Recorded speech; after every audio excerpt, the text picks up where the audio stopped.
জনবল সংকট, অস্বাস্থ্যকর পরিবেশ নিয়ে নিজেই যেন অসুস্থ রোগী খুলনার তেরখাদা উপজেলার 50 শয্যা বিশিষ্ট স্বাস্থ্য কমপ্লেক্স। স্যাঁতসেঁতে ও অপরিচ্ছন্ন পরিবেশ, ওয়ার্ডের ভেতর বাহির ও ময়লা আবর্জনায় হাসপাতালটিতে নোংরা পরিবেশের সৃষ্টি হয়েছে।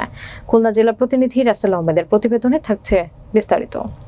অভিযোগ রয়েছে, হাসপাতাল কর্তৃপক্ষের সদিচ্ছার অভাবে দিন দিন এ সমস্যা বাড়ছে, ফলে চিকিৎসা বঞ্চিত হচ্ছেন উপজেলার সাধারণ মানুষ। কমপ্লেক্স সূত্রে জানা গেছে, হাসপাতালটিতে মোট 174টি পদের মধ্যে প্রথম শ্রেণীর 18টি পদ সহ দ্বিতীয়, তৃতীয় ও চতুর্থ শ্রেণীর মোট 80টি পদ শূন্য রয়ে গেছে। পরিষ্কার পরিচ্ছন্নতা কাজের জন্য আউটসোর্সিং কর্মচারী থাকলেও স্বাস্থ্য কর্মকর্তার যথাযথ তদারকির অভাবে সেখানে অস্বাস্থ্যকর পরিবেশ সৃষ্টি হয়েছে।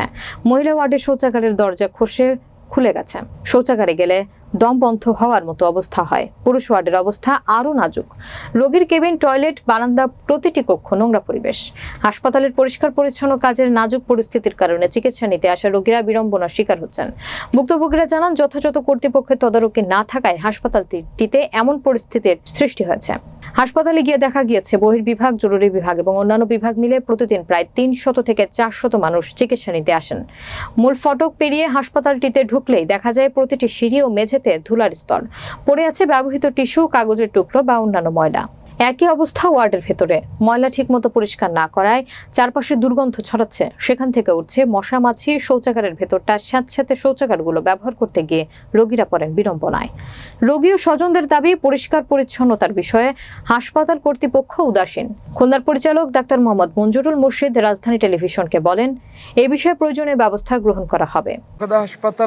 হাসপাতালের যে ভিতরের যে অবস্থা, খুব ভয়ানক অবস্থা ভালো না। আমরা এই অবস্থার উন্নতি চাই। আমরা আমাদের স্বাস্থ্য বিভাগের উপর মহল যারা আছে তাদের কাছে আমরা আবেদন জানাই, আমাদের হাসপাতালের পরিস্থিতি ভালো হোক এবং আমাদের এখানে ডাক্তার যারা আছে, যে কয়জন ডাক্তার আছে তারা ঠিকমতো সেবা প্রদান করে না। আমাদের অঞ্চলের মানুষ সেই সেবা থেকে বঞ্চিত। তো আমরা আসলে সেই সেবা থেকে বঞ্চিত আছি, তাই আমি উপর মহলের কাছে জোর দাবি জানাচ্ছি, আমরা যেন এই প্রত্যন্ত অঞ্চলের মানুষগুলো এই উপজেলা স্বাস্থ্য কমপ্লেক্সে আমরা সঠিক সেবা যেন পেতে পারি, এই ব্যবস্থাটুকু আপনারা করবেন। কালকে থেকে আসি, কিন্তু এখনো ভাত খেতে পারিনি, এতটা গন্ধ।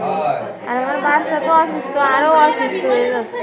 সামনে আমার মা অসুস্থ, গন্ধতে আমার মা টিকি করতে দেখেন, দরজাও নাই, বাথরুম সাফ করাও নাই, কোনো ডাক্তারও নাই, কোনো নার্সও নাই, ওষুধ পানি নাই।